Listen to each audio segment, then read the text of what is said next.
اور جو کچھ بھی آسمان اور زمین میں ہے، آسمانوں میں اور زمین میں ہے، وہ اللہ کا ہے. یغفرو، معاف کر دے گا. لمن یشاء، اب سارا مسئلہ کہاں گیا؟ لمن یشاء. اب آپ اور میں دیکھ وہ کہہ تو رہے ہیں وَيُعَذِّبُ مَن یشاء. آپ یہ کیوں نہیں سمجھ رہے کہ وہ آپ کو نہیں بخشے گا، عذاب دے گا؟ مگر ہر انسان کے ذہن میں یہ آ رہا بخش دے گا، حالانکہ نیچے کہہ رہا ہے واللہ غفور رحیم، بخشنے والا رحیم ہے. مگر آپ یہ، اس کا مطلب میرا اور آپ کا اب یہ جاننا مسٹ ہو گیا.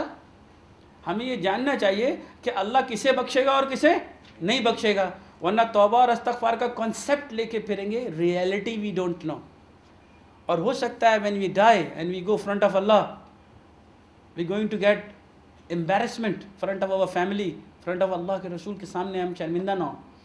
آپ سمجھ رہے ہیں؟ اور اپنے اعمال سے شرمندہ ہونے سے بہتر ہے کہ چیک کر لیں کہ یغفر لمن یشاء کس کے لیے، ویعذب من یشاء کس کے لیے. ٹھیک ہے جی؟ تو آپ آئیے سبجیکٹ پہ تھوڑی سی بات کرتے ہیں اباؤٹ کس کو بخشے گا اور کس کو نہیں بخشے گا. یہی توبہ اور استغفار کا سبجیکٹ ہے. سورہ مومنون 40 آیت نمبر 3. غافر الذنب، گناہوں کو بخشنے والا، وقابل التوب، توبہ قبول کرنے والا، شدید العقاب، سخت سزا دینے والا، ذی الطول، ڈیل دینے والا. اب دیکھیے غافر الذنب، گناہوں کو معاف کرنے والا، یہ فائدے کی بات سمجھ میں آ گئی کہ گناہوں کو معاف کرے گا. مگر آگے آپ نے نہیں دیکھا وقابل التوب، یعنی توبہ کو قبول کرتا ہے. اب پلٹنا اللہ کے ہاتھ میں اس لیے چلا گیا کہ اب ہمارا پلٹنا قبول ہوا یا نہیں قبول ہوا. اگر قبول ہو گیا تو غافر الذنب، اگر قبول نہیں ہوا تو شدید العقاب. اب اس لیے اس طرح جس کو چاہے گا بخشے گا اور اس کا جس کو نہیں چاہے گا نہیں بخشے گا. تو سارا مسئلہ آ گیا قابل توبہ. تو اگر میری اور آپ کی توبہ قبول ہو گئی اور اگر میں اور آپ صرف منہ سے کہہ رہے ہیں توبہ توبہ اور ہماری برائیاں دور نہیں ہو رہی، ہماری اصلاح نہیں ہو رہی، ہم پلٹے ہی نہیں، یو ٹرن مارا ہی نہیں، تو آپ شدید العقاب کا انتظار کریں پھر. اور اگر ہم برائی روش سے بچ رہے ہیں، اصلاح کی طرف مائل ہو رہے ہیں، تو ذی الطول، ڈیل دے رہا ہے وہ آپ کو. He'll give us a chance کہ میں بھی کل میرا بندہ توبہ کر لے، میں بھی پرسوں کر لے. تو اس لیے نبی کریم صلی اللہ علیہ وسلم کی حدیث ہے کہ انسان جب تک اس کی موت اناؤنس نہیں ہوئی ہے، مرنے سے پہلے بھی اگر وہ توبہ کرتا ہے تو اللہ تعالیٰ بخشنے والا رحیم ہے، کیونکہ اس کو اپنی موت کا اندازہ نہیں ہے. ٹھیک ہے جی؟ ورنہ فرعون نے مرتے وقت توبہ کی تھی تو اللہ نے اسے معاف نہیں کیا. جب اس نے دیکھا کہ کمپلینٹ کیا از گوئنگ ٹو ڈائی تو اللہ سے نو، ٹو لیٹ ناؤ. تو اس لیے مجھے اور آپ کو اتنی ڈھیل دی گئی ہے، ذی الطول، ڈھیل دینے والا. لا الہ الا ہوا، کوئی الہ نہیں ہے سوائے اس کے، الیہ المصیر، اور سب کیوں اسی کی طرف باز گشت ہے، اسی کی طرف جانا ہے. تو آپ خود دیکھیے ڈھیل کے ساتھ اگر آپ نے ٹائم ضائع کیا تو اس کی کون سی صفت ویلڈ ہوگی؟ شدید العقاب. اب دیکھیے دنیا میں لوگ مختلف قسم کی سوچ اور کانسیپٹ رکھتے ہیں، کیونکہ میں اور آپ اسی دنیا میں رہتے ہیں.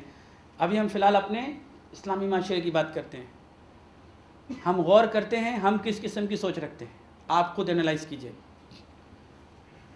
دیکھیے ایک سوچ یہ ہوتی ہے، کچھ لوگ ہم میں سے ایسے ہوتے ہیں جو رعایت مانگتے ہیں، یا اللہ چھوڑ دے، یا اللہ معاف کر دے، مطلب رعایت چاہ رہے ہیں اور سدھر نہیں رہے ہیں. رعایت مانگتے ہیں، توبہ کرنے کے بجائے رعایت اور بخشش میں ہی مانگتے عمر گزار دیتے ہیں. ایسا نہیں ہے سر؟ ایسا ہے یا نہیں ہے؟ اچھا.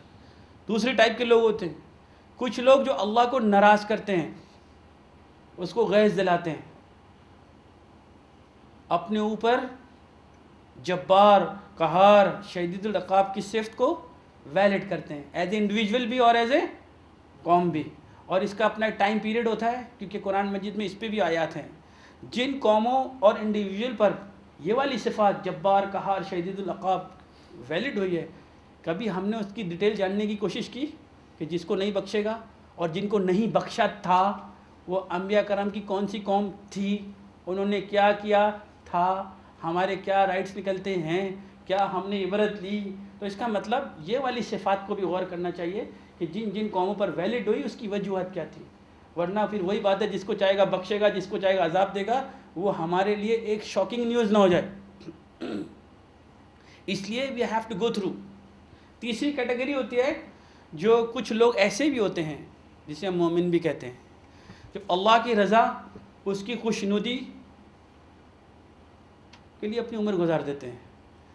وہ اللہ سے بے انتہا محبت کرتے ہیں، اور محبت میں وہ حق بندگی پوری طرح کر رہے ہوتے ہیں بغیر کسی لالچ کے، کہ اس کی جو سوچ ہے وہ رضا، یہی رضی اللہ تعالیٰ عنہ اصحابہ کرام کے لیے استعمال ہوا۔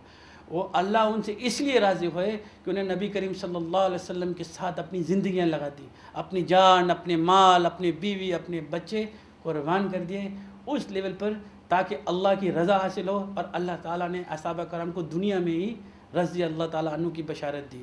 اب یہ تیسرے لوگ جن کی میں بات کر رہا ہوں، وہ اللہ سے محبت کے ساتھ تقویٰ مانگتے ہیں، اللہ اور اس کے رسول کی اطاعت کرتے ہیں، احکامات کو رعایت سے نہیں ضابطہ حیات بناتے ہیں، توبہ بھی کرتے ہیں، غلطی بھی ہوتی ہے، اصلاح بھی کرتے ہیں، مگر ٹریک سے آف نہیں ہوتے، شیطان کے وسپر میں آتے ہیں، شیطان کی وجہ سے آف ٹریک نہیں ہوتے، توبہ کرتے ہیں، فوراً اصلاح کرتے ہیں۔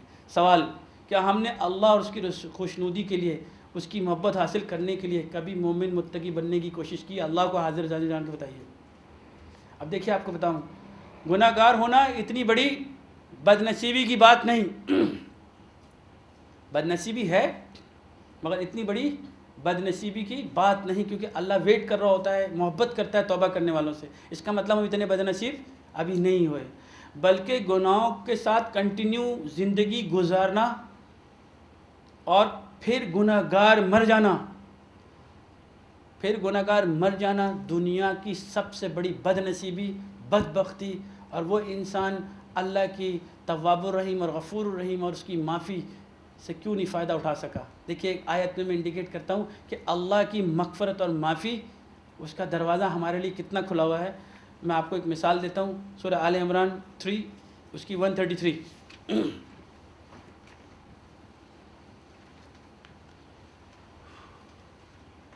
وَسَارِعُوا إِلَى مَغْفِرَةٍ مِّن رَّبِّكُمْ وَجَنَّةٍ عَرْضُهَا السَّمَاوَاتُ وَالْأَرْضُ أُعِدَّتْ لِلْمُتَّقِينَ۔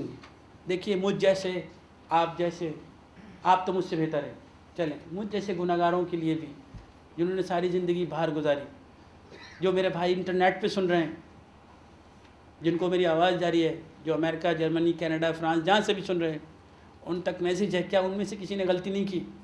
کوئی ایسا انسان نہیں ہے، کوئی دنیا میں ایسا انسان ہے جس نے غلطی نہ کیا ہو؟ اچھا، مجھے ہاتھ اٹھا کے بتائیے، یہاں کون سا ایسا انسان ہے جس نے غلطی نہیں کی؟ اچھا، یہ بتائیے کس نے غلطی کی اور اللہ سے توبہ چاہتا ہے؟ تو یہی سچ ہے بھائی میرے سمیت، کہ ہم سب غلطی کرتے ہیں، ہم سب اللہ سے معافی چاہتے ہیں۔ اور مزیدار بات یہ ہے، دیکھیے، اللہ تعالیٰ کہتے ہیں وَسَارِعُوا إِلَىٰ مَغْفِرَةٍ، اور دوڑو اس مغفرت کی طرف، مِن رَبِّكُمْ، اپنے رب کی۔ کون سی؟